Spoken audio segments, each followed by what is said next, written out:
Que le Seigneur vous bénisse. Je vous salue dans le nom de notre Seigneur Jésus-Christ. Alléluia. Ah, mon Dieu, le Seigneur est merveilleux. Il est excellent. Il est le roi de rois. Jésus. Alors, le thème de notre exhortation ce matin est celui-ci.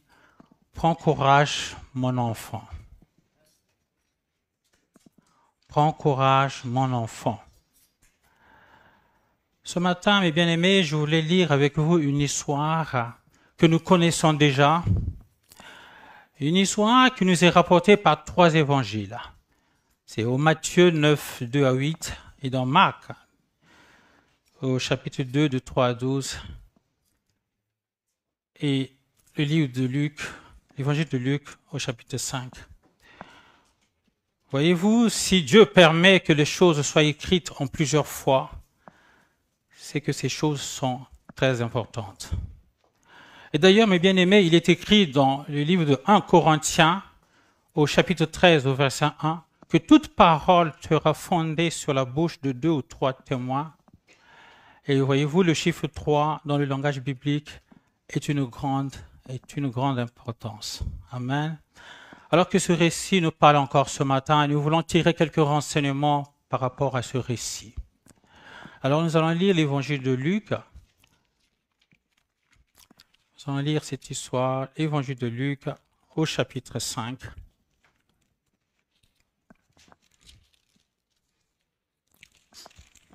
Nous allons lire à partir du verset 15. Alors je lis la parole de Dieu. Sa renommée se répandait de plus en plus et les gens venaient en foule pour l'entendre et pour être guéris de leur maladie. Au verset 16, il est écrit « Et lui, il se retirait dans les déserts et priait. » Un jour, Jésus enseignait, des pharisiens et des docteurs de la loi étaient là assis, venus de tous les villages de la Galilée, de la Judée et de Jérusalem. Et la puissance du Seigneur se manifestait par des guérisons. Au verset 18, « Et voici des gens portant sur un lit un homme qui était paralytique cherchait à le faire entrer et à le placer sous ses regards. Comme ils ne savaient pas où l'introduire à cause de la foule, ils montèrent sur le toit et ils le descendirent par une ouverture avec son lit au milieu de l'assemblée devant Jésus. Voyant leur foi, Jésus dit « Homme, tes péchés te sont pardonnés. » Les scribes et les pharisiens se mirent à raisonner et à dire « Qui est celui-ci qui profère des blasphèmes? Qui peut pardonner les péchés si ce n'est Dieu seul? » Jésus, connaissant leurs pensées, prit la parole et leur dit « Quelle pensée avez-vous dans vos cœurs? Lequel est plus aisé de dire « Tes péchés te sont pardonnés » ou de dire « Lève-toi et marche » ? Or, afin que vous sachiez que le Fils de l'homme a sur la terre le pouvoir de pardonner les péchés, je te l'ordonne, dit-il au paralytique, lève-toi, prends ton lit et va dans ta maison. Et à l'instant, il se leva en leur présence, prit le lit sur lequel il était couché et s'en alla dans sa maison, glorifiant Dieu. Tous étaient dans l'étonnement et glorifiaient Dieu, remplis de crainte. Ils disaient, nous avons vu aujourd'hui des choses étranges. Nous avons vu aujourd'hui des choses étranges. Amen.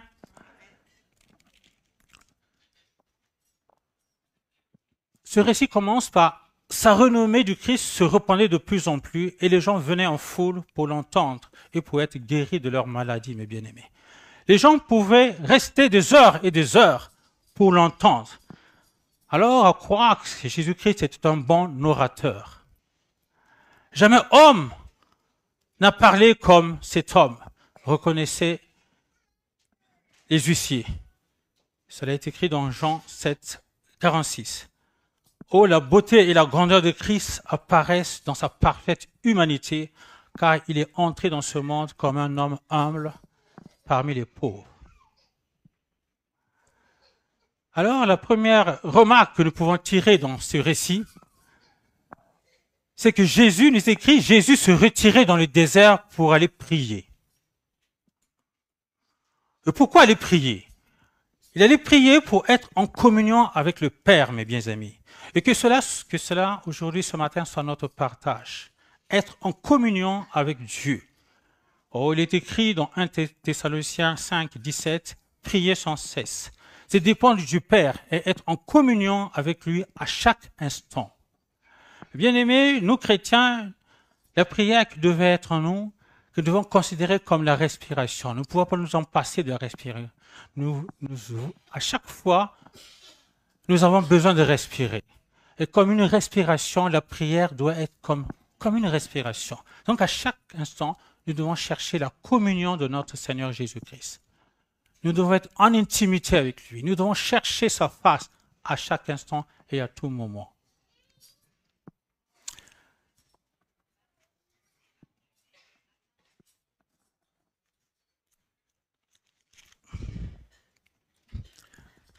Bien-aimés, la prière est quelque chose de bien. Dans cet auditoire, il y avait certainement de tout. Il y avait des pharisiens, des docteurs de la loi, et de ceux qui ont cru à la parole. Il y a des gens qui étaient là, il y avait des incrédules, il y avait des gens de toutes parts. Il y avait même des gens qui venaient guetter pour espionner Dieu, pour espionner Jésus, afin qu'il tombe dans un piège par rapport à ce qu'il va dire. Il y avait des gens de toutes sortes.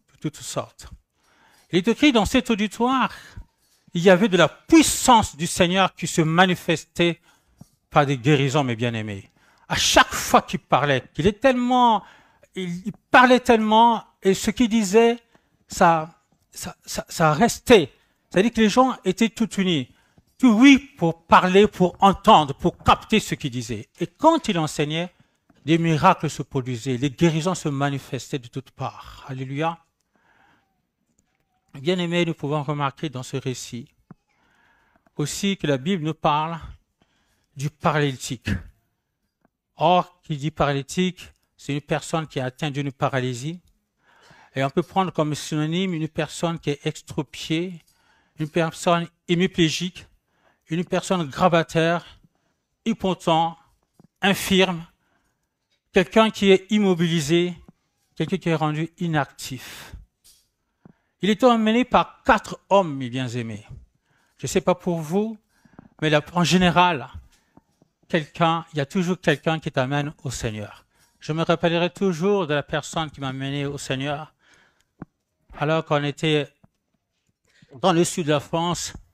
Et bien aimé, ce frère, pendant qu'on était dans la maison, il a passé une semaine couché par terre. Et je ne comprenais pas ce qui se passait. Il a jeûné pendant une semaine. Et quand nous sommes arrivés dimanche, il m'a dit « Maurice, veux-tu venir avec moi à l'église ?» D'habitude, je regardais le foot, il y avait téléfoot à 11h et tout ça. Et puis finalement, je me suis dit « Pourquoi pas? Écoute, je te fais plaisir, je viens avec toi. » Voilà comment je suis allé au Seigneur. Et quand je suis arrivé dans l'assemblée, et puis finalement, le pasteur parlait. Et tout ce qu'il disait, ça me perçait le cœur. C'est comme s'il connaissait ma vie. Je me suis dit, mais enfin, je regarde le frère, j'ai dit, mais il a comploté ou quoi? Il est venu dire quelques jours avant qu'il allait m'amener pour venir raconter ma vie ou quoi? Parce que le frère, justement, connaissait ma vie, on partageait la même chambre. Et voyez-vous, il y a toujours quelqu'un qui t'amène au Seigneur. Il y a toujours quelqu'un qui met sa vie à part et pour qu'il puisse être amené au Seigneur. Et là, mes bien-aimés, il y avait 4 personnes qui ont amené le paralytique. Ils ont dit, pourvu qu'on l'amène devant le Seigneur Jésus. Parce que ce qui est sûr, personne ne peut rencontrer le Seigneur et puis revenir tel qu'il est. Alors, ils ont fait un pari, ils ont dit, absolument, il faut qu'on l'amène. Et certainement, ils ont pensé que dans cette assemblée, quand ils vont arriver dans la salle, et certainement avec un paralytique, ils allaient dire, oh, excusez-moi, monsieur, pardon, nous avons un malade avec nous, faites-nous la place. Poussez-vous, merci, pardon, faites-nous la place, faites-nous la place. Et non, il n'en était pas ainsi. Quand ils sont arrivés, il y avait toute une foule dans l'assemblée.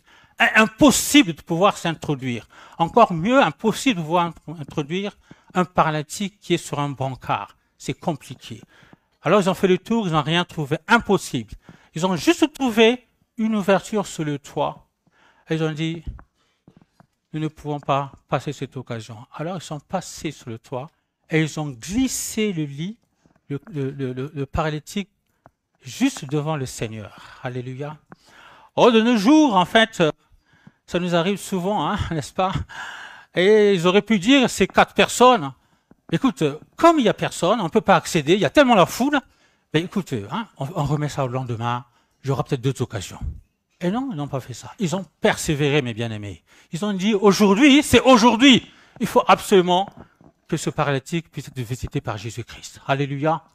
Alors ils ont forcé, ils ont percé, ils ont forcé, ils ont dit absolument, il faudrait qu'aujourd'hui, c'est aujourd'hui, il faudrait qu'ils rentrent. Ils ont trouvé l'ouverture du toit, et puis voilà, ils ont glissé. Et quand le paralytique arrive devant Jésus, mes bien-aimés, Jésus va dire une chose. Il va dire que tes péchés, c'est au verset 20. Voyant leur foi, Jésus dit, homme, tes péchés te sont pardonnés. Mon bien-aimé, Jésus-Christ est l'excellent médecin qui peut soigner ce qui est à l'intérieur. Il y avait une urgence, mes bien-aimés. Il y avait une urgence. Jésus est allé dans le besoin le plus pressant. Ok? Voyez-vous, les gars, ils ont amené un paralytique. Oh, certainement, ils s'attendaient à une guérison physique. Mais Jésus va plus loin. Quand il a regardé, il a dit tout de suite, il a dit que tes péchés sont pardonnés. C'était le besoin le plus pressant, mes bien-aimés. C'est lui qui guérit. Il commence à guérir de l'intérieur. Oh, certainement, l'âme était perturbée. Oh, certainement, assurément, peut-être qu'il était troublé. Assurément, peut-être cette personne était tourmentée.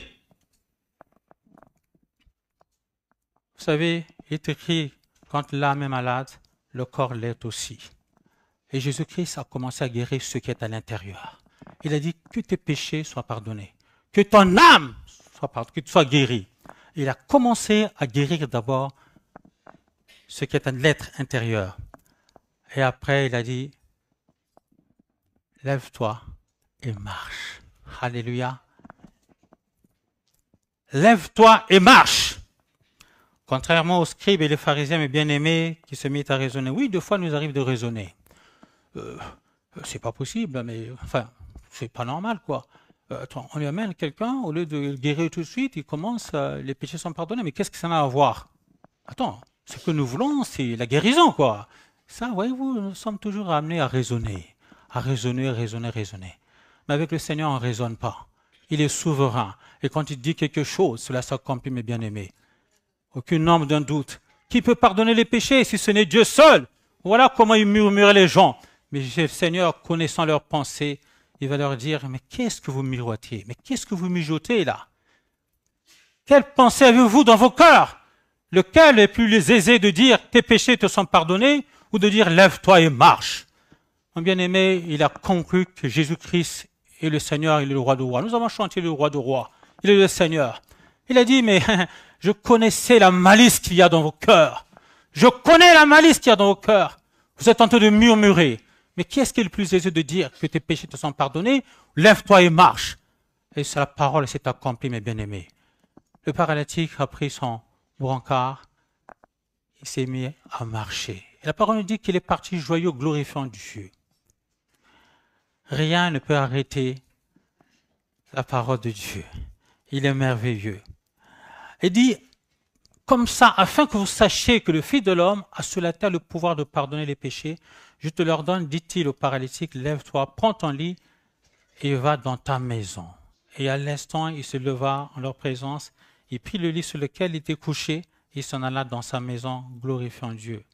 Et tous, ils étaient dans l'étonnement. Tous, ils étaient dans l'étonnement. Et bien aimé,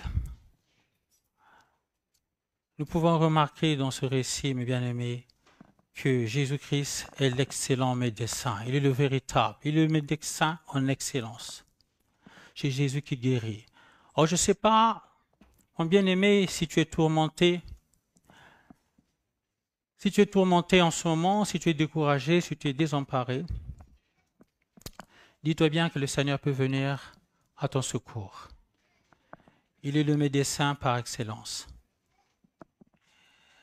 Il s'occupe de nous quand nous sommes découragés. Quand bien même tu es abattu, il est capable. Il est le médecin, il est le meilleur. Il est le médecin par excellence. Il a guéri intérieurement d'abord ce paralytique avant de s'en occuper de son physique.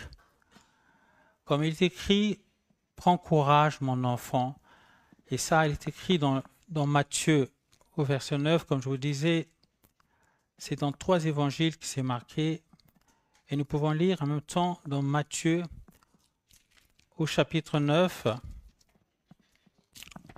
il va dire,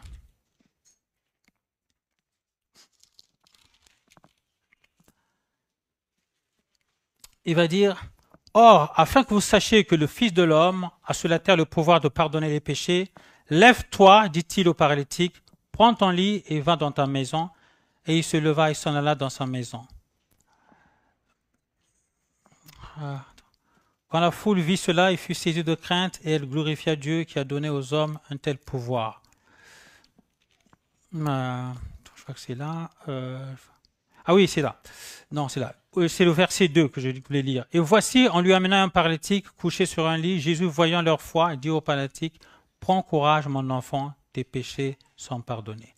Prends courage, mon enfant, tes péchés sont pardonnés. Alors, mon bien-aimé, la même parole s'est adressée encore aujourd'hui. Si tu es complètement abattu, si tu es désemparé, si tu es découragé, prends courage, mon enfant. Le Seigneur te dit, prends courage, parce qu'il vient à ton secours. Il vient à ton secours. Dieu est capable de te délivrer, mon bien-aimé. Dieu est capable de te venir en aide. Le Seigneur peut intervenir à ta situation. Oh, nous ne chantons pas les chansons qui disent « Je rappelle à Dieu, Alléluia ». Dans cette chanson, disons que Dieu a revu le statut de Jésus-Christ pendant qu'il était 3 jours dans la mort, dans le tombeau. Il a même vu le statut de Lazare alors qu'il était 4 jours dans le tombeau. Et après, il dit que Sarah, après 7 ans dans la stérilité, il lui donne également un fils qui s'appelle Isaac. Il est capable de restaurer, il est capable de remédier à n'importe quelle situation. Bien aimé, comme il est écrit également dans 1 Samuel 36, David, quand il était découragé, David, quand il était angoissé, il s'appuya sur l'Éternel, son Dieu. Alléluia. Et nous pouvons lire cela dans 1 Samuel 30, de dire que Dieu est capable de changer toute situation.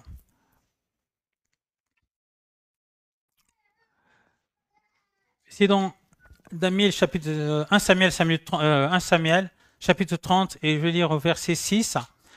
Il est écrit, David fut dans une grande angoisse, car le peuple parlait de le lapider, parce que tous avaient de l'amertume dans l'âme, chacun à cause de ses fils et de ses filles. Mais David reprit courage en s'appuyant sur l'Éternel, son Dieu. David reprit courage en s'appuyant sur qui? Sur l'Éternel, son Dieu. Alors, mes bien-aimés, il y a eu un ravage. Il y a eu quelque chose qui s'est passé. Lorsque David arriva dans le 3e jour à Tiglag avec ses gens, les Amalécites avaient fait une invasion dans le Midi et à Tiglag, ils avaient détruit et brûlé Tiglag. Après avoir fait prisonnier les femmes et tous ceux qui s'y trouvaient, petits et grands, ils n'avaient tué personne, mais ils avaient tout emmené et s'étaient remis en route. David et ses gens arrivèrent à la ville, et voici, la ville était brûlée, et leurs femmes, leurs fils et leurs filles étaient emmenés en captivité, mes bien-aimés. Alors David et le peuple qui était avec lui élevèrent la voix et pleurèrent jusqu'à ce qu'ils n'aient plus la force de pleurer. Mes bien-aimés, David est dans une grande angoisse. Et ils ont pleuré, ils ont fait couler les larmes, et jusqu'au point de ne plus avoir la force. Ils ont pleuré. Et dans cette grande angoisse, David, il a fait une chose, il s'est appuyé sur l'Éternel, son Dieu. C'est ce que, mon Dieu, c'est ce que je te recommande ce matin. Quelle que soit ta situation, si la situation est désempérée, si la situation est difficile, et que tu tournes en rond, et que tu ne sais comment faire, fais comme David. Appuie-toi sur l'Éternel, ton Dieu. Il est capable de te restaurer. Il est capable de remédier toute situation. Et confiance en lui, et quelque chose se passera. Quelque chose va se passer. Quand l'âme est malade, mes bien-aimés, le cœur l'est aussi. Car nous sommes esprit, âme et corps. Oh, assurément, le paralytique était malade dans son âme à cause du péché, mais l'âme a été guérie par le Seigneur. Alléluia. Et sans évident, et par conséquent, le corps également. Oh, j'aime bien le chant qui dit ceci, « Je suis heureux car Jésus m'a sauvé. Dans son amour, il m'a tout pardonné. Voilà pourquoi je me mets à chanter. Dans son amour, il m'a tout pardonné. » Oui, je suis heureux. Nous avons chanté ce matin, je suis heureux quand Jésus m'a pardonné. Je suis heureux quand Jésus, dans son amour, il m'a tout pardonné. Son amour est infini, mes bien-aimés. Son amour est infini, il nous aime tellement jusqu'au point de donner sa vie. Le bon berger qui a donné son vie pour ses brebis. Alors, mes bien-aimés, qu'est-ce que je peux dire d'autre de cet amour de Jésus-Christ? Alléluia. Nous avons chanté ce matin que dans le ciel, nous serons couronnés. Dans le ciel, il va nous accueillir. Dans le ciel. Alléluia. Il est le roi, il est merveilleux. Seigneur, merci, Papa, Seigneur, pour tout ce que tu fais dans nos vies. Jésus, merci, Seigneur. Et bien-aimés, est-ce que vous voulez faire partie de ce convoi? Il y avait 4 personnes qui ont conduit ce paralytique. Moi, j'aimerais bien faire partie de ces gens. Oh, si demandez quelqu'un, est-ce que vous voulez être une 5e personne, je dis, prenez-moi, je veux faire convoi, je veux faire partie du convoi, je veux amener cet homme afin que le Seigneur, parce que je suis persuadé quand le Seigneur va le visiter, quelque chose va se passer. Alors il a été visité par le Seigneur. Il dit, lève-toi et marche. Il a gagné gain de cause. Alors c'est pour cela, mon Dieu, que nous devons persévérer dans la prière, mon bien-aimé. Persévère dans la prière, c'est important. Ils auraient pu rebrousser chemin. Ils auraient pu dire, face à ces difficultés, il y a une foule. On va remettre ça demain. Écoute, bon, les jours ne sont pas finis. Hein. Demain, il fera jour et de toute façon... le Seigneur, on le verra à notre assemblée. Si ce n'est pas là, c'est demain. Ça nous arrive souvent. Vous savez, tu vas au culte le matin, tu prends toutes tes précautions, tu prends ta voiture et tout à coup, patatras, il y a un accident sur la route et voilà, il y a un bouchon, un bouchon. Tu commences à regarder l'heure, 9h40, 45. Oh là là, il est 10h, le culte a commencé déjà. Oh là, en ce moment, ils sont dans l'adoration. Oh là là, 10h30. Là, Seigneur, le pasteur Alessandre est en train déjà de prêcher, de donner sa prédication. Il dit, qu'est-ce que je fais? Bah, écoute, c'est pas grave, je fais demi-tour. Hein. Et puis, je vais suivre par réseaux sociaux. Bah oui, bon, écoute, je rentre à la maison. Et non, ce n'était pas le cas. Ils ont persévéré, mes bien-aimés. Et ils ont persévéré. S'il fallait pousser le mur, ils auraient pu le pousser le mur. S'il fallait faire quelque chose, ils ont dit absolument aujourd'hui, c'est aujourd'hui. Et ils ont persévéré. Mon bien-aimé, persévère. Le résultat est meilleur à la fin. Persévère, le résultat est meilleur à la fin. Alléluia. Parce que l'Esprit de Dieu est à l'œuvre. L'Esprit de Dieu est à l'œuvre. Alors persévère. Ne rebrousse pas chemin. Combien même c'est difficile. Il dit, il faudrait que j'arrive. Il faudrait que j'arrive. Alors le Seigneur t'a donné un rendez-vous ce matin. Oh, c'est par grâce que tu es là. Tu as tout laissé, tu es venu pour écouter la parole de Dieu. Le Seigneur prend en compte cela. Alléluia. Quelle que soit ta situation, il vient en ton secours. Oh, ce jour-là, il ne savait pas que le paralytique, quelque chose allait se passer. Ils n'en savaient rien, tout ce qu'ils savaient, c'était les 4 bonhommes, gaillards, qui étaient peut-être costauds, et je ne sais comment ils étaient. Est-ce qu'ils étaient des croyants, je n'en sais rien, mais ce qui est sûr, ces 4 personnes, ils ont décidé de l'amener devant le Seigneur. Ils ont décidé de l'amener au Seigneur, ils n'ont pas retourné au lendemain, ils n'ont pas dit non, ils ont décidé d'aller. Et il y a eu une difficulté, ils ont été confrontés à une difficulté, celle de la foule. La salle peut-être était petite, et ils ont dit absolument aujourd'hui, il faudrait qu'on l'amène. Et ils ont obtenu gain de cause. Ils ont obtenu gain de cause au monde. Alors c'est ce qui fait que nous devons persévérer, prier. Alléluia. Nous devons prier sans cesse. Oh, j'aime bien. Et courage. Car Jésus guérit. Jésus est la solution, mes bien-aimés. Jésus est la solution à ton problème. Et l'amour de Dieu. Oh, un jour, quelqu'un a dit, Maître, mais quel est le plus grand commandement de la loi? Jésus va leur répondre, oh, tu aimeras le Seigneur ton Dieu de tout ton cœur, de toute ton âme, de toute ta force. Et il y a un deuxième, et voici le deuxième commandement qui lui est semblable, tu aimeras ton prochain comme toi-même. Amen. Amen. Tu aimeras ton prochain comme toi-même. De ces deux commandements dépendent toute la loi et les prophètes, mes bien-aimés. Tu aimeras ton prochain comme toi-même. Mon frère, ma sœur, aimes-tu ton prochain? Aimes-tu ton prochain? Alors, si tu aimes ton prochain, montre-lui que tu l'aimes. Les 4 personnes, tellement qu'ils aimaient leur ami, ils l'ont emmené devant le Seigneur. Ils l'ont amené devant le Seigneur. Et toi, bien-aimé, combien de personnes as-tu ramené au Seigneur? Tu aimes ton prochain? Tu aimes tes membres de famille? Combien de personnes as-tu amené au Seigneur? Combien?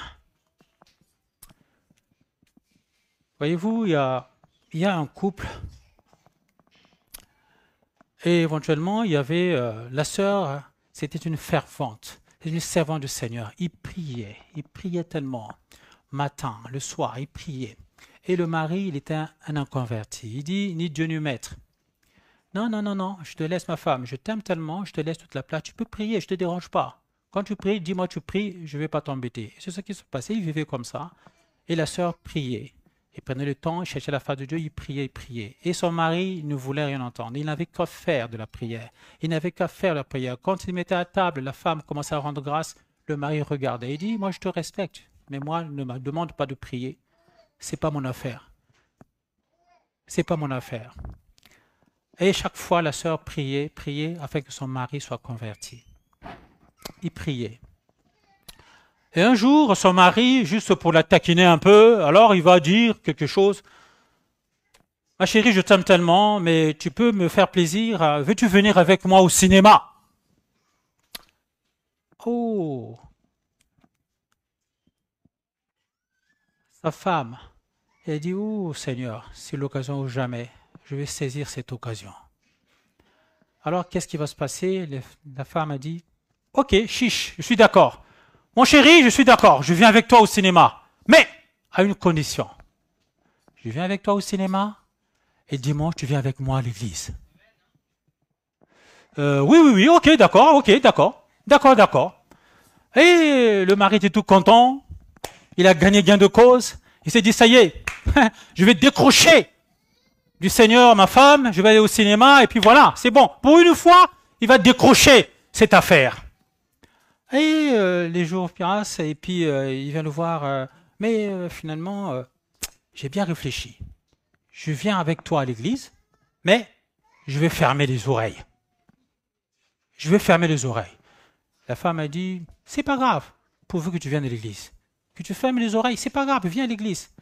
Et du coup, ils sont allés à l'église, et quand ils arrivent à l'église, le mari il était là, à côté de sa femme, et il a mis les 2 doigts dans l'oreille pour fermer l'oreille, pour ne pas entendre la prédication. Il a fait comme ça, et il a bouché ses oreilles. Et voilà, la parole de Dieu, le pasteur priait, priait. Quand il a regardé dans la salle, il a vu un monsieur avec le truc. Ah, il a compris à côté de la sœur, il a dit, ah, sûrement c'est son mari. Et voyez-vous, il était là, et tout d'un seul coup, il y a une mouche. Et comment ça il a enlevé, machin, et juste au moment, le pasteur est en train de dire que ceux qui ont des oreilles entendent ce que l'Esprit dit aux églises. Et c'est comme cela que le Seigneur commençait à parler dans le cœur de l'homme. Et je peux vous assurer, le Seigneur n'a pas tardé, le Saint-Esprit n'a pas tardé. Il était converti, il a donné sa vie au Seigneur.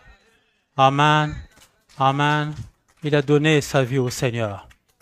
Comme quoi, la persévérance dans la prière paye, mes bien-aimés. La persévérance paye, mes bien-aimés. Alors, on va parler en même temps, le temps presse, j'ai encore le temps, on va parler également de la guérison du paralytique à la piscine de Bethsaïda. Nous allons lire cela dans l'évangile de Jean.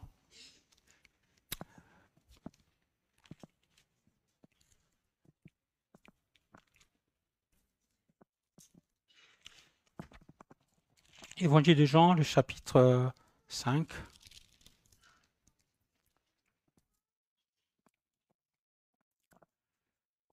et au verset 8.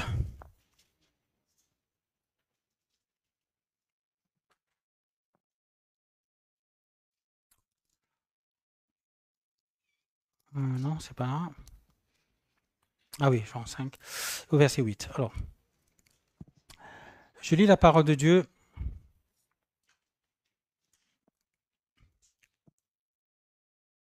Non. Alors, c'est au chapitre 5, et je lis le premier verset. Après cela, il y eut une fête des Juifs, et Jésus monta à Jérusalem. Or, à Jérusalem, près de la porte des brebis, il y a une piscine qui s'appelle en hébreu Bethesda, et qui a 5 portes. Sur ces 5 portes étaient couchés en grand nombre des malades, des aveugles, des boiteux, des paralytiques qui attendaient le mouvement de l'eau. Car un ange descendait de temps en temps dans la piscine et agitait l'eau. Et celui qui descendait le premier, après que l'eau avait été agitée, était guéri, quelle que soit sa maladie. Là se trouvait un homme malade depuis 38 ans. Jésus, l'ayant vu coucher et sachant qu'il était déjà malade depuis longtemps, lui dit, « Veux-tu être guéri ?» Le malade lui répondit, « Seigneur, je n'ai personne pour me jeter dans la piscine. Quand l'eau est agitée et pendant que j'y vais, un autre descend avant moi. » Jésus lui dit, « Lève-toi. » Lui dit Jésus, « Prends ton lit et marche. » Aussitôt cet homme fut guéri, il prit son lit et marcha. C'était un jour de sabbat.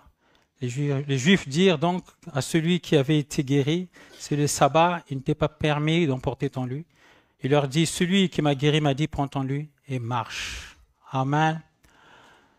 Voyez-vous, quand j'ai lu ce récit, j'ai ressassé un peu, j'ai médité, je dis, le Seigneur, il dit toujours, prends ton lit et marche. Lève-toi, prends ton lit et marche. Pourquoi il n'a pas dit, lève-toi et marche? Mais pourquoi il insiste, prends ton lit et marche? Ah! Alors, j'ai médité un peu, et finalement je me suis dit, si le Seigneur, il dit cela, voyez-vous, quand il faut que je retrouve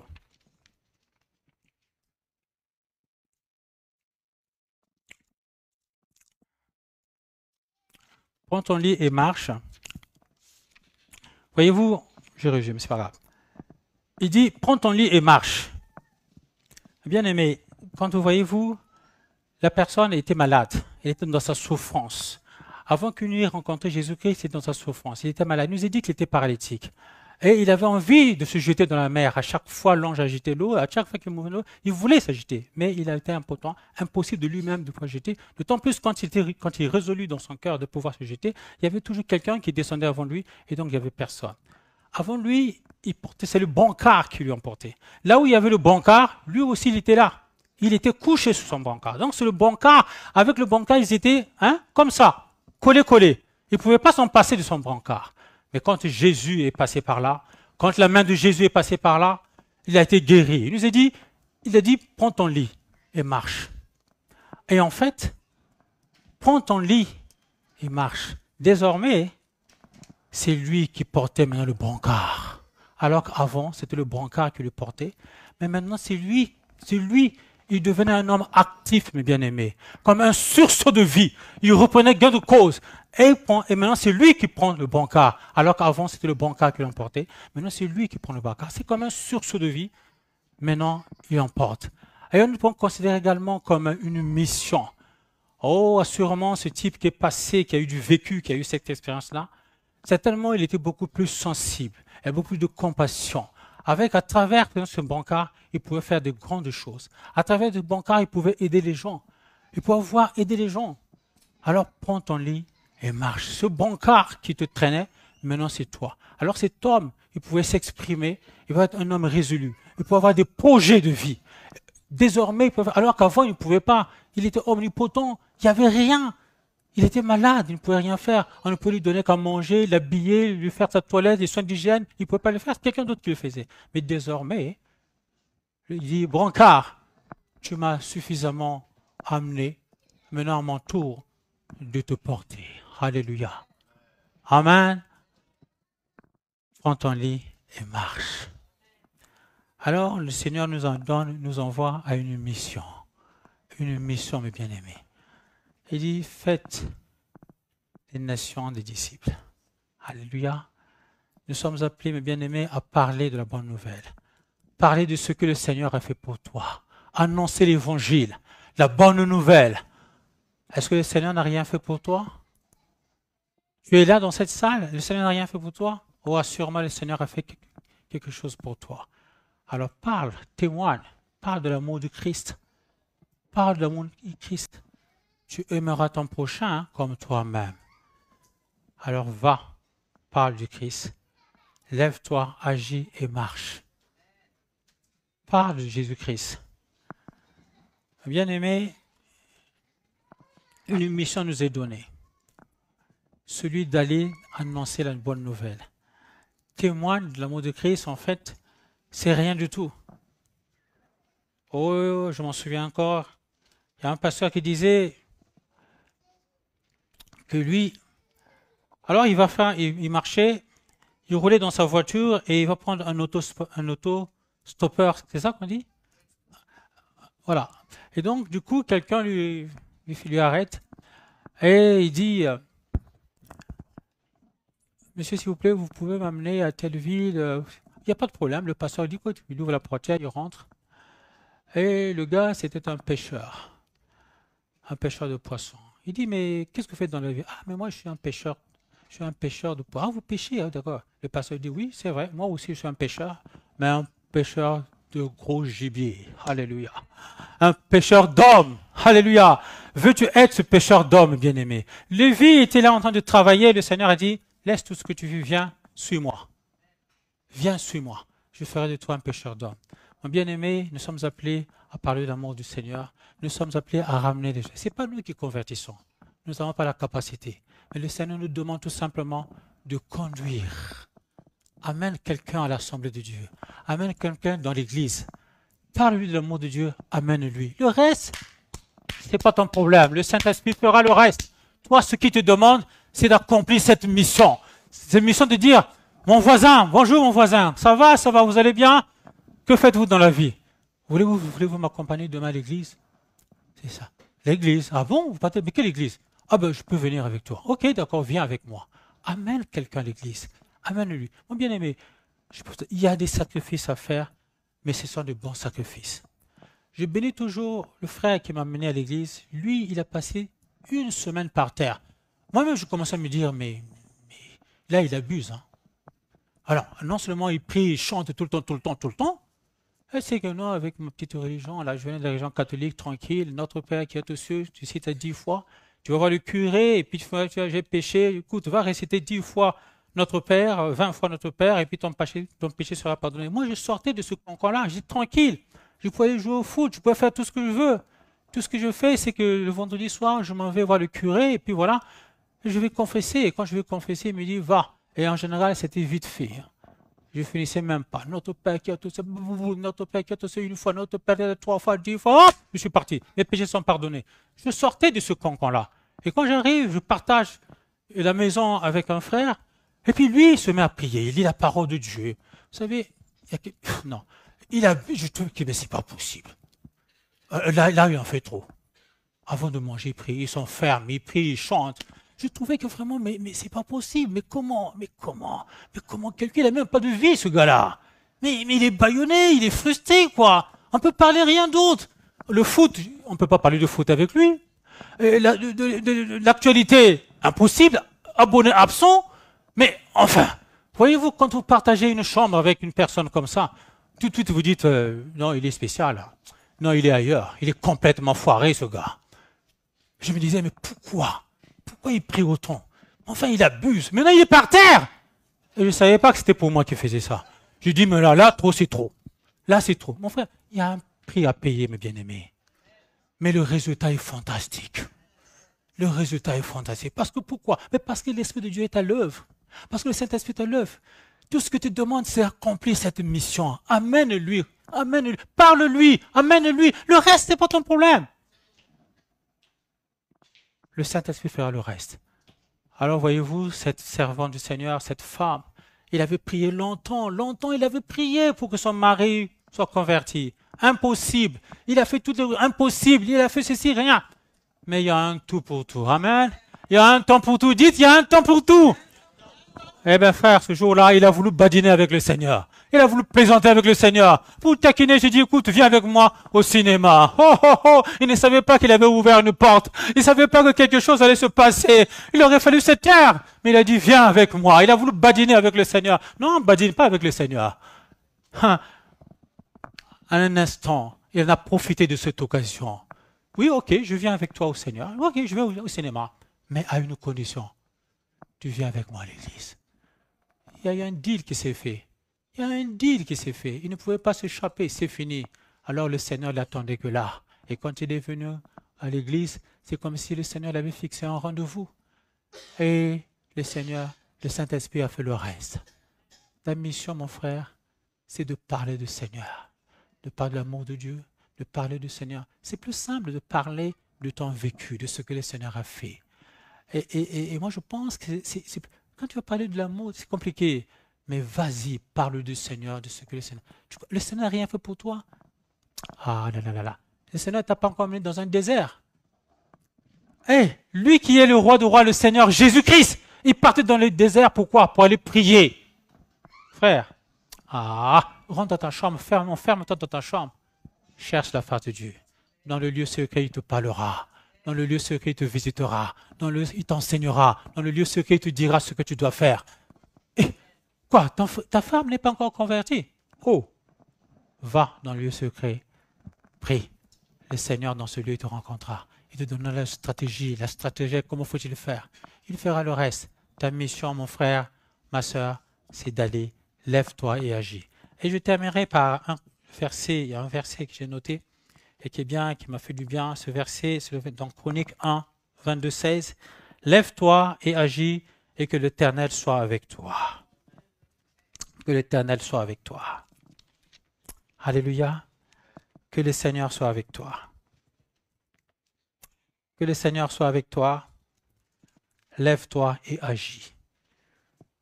Alors, ma soeur, voudrais-tu te lever? Voudrais-tu agir? Mon frère, voudrais-tu te lever? Voudrais-tu agir? Et que l'Éternel soit constant avec toi. Dans sa présence, le Seigneur te dira, que le Seigneur vous bénisse. Amen. Amen.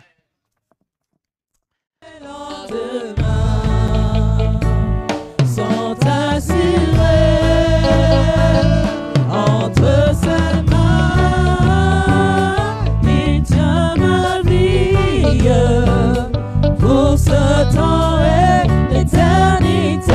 C'est ce qu'il vit, parce qu'il vit, parce qu'il vit.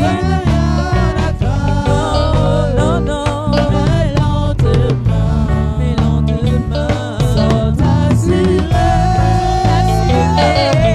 entre ses mains. Il tient ma vie pour ce temps et l'éternité. C'est celle qui parce que Jésus vit. Oui, il vit. Non, je n'ai rien à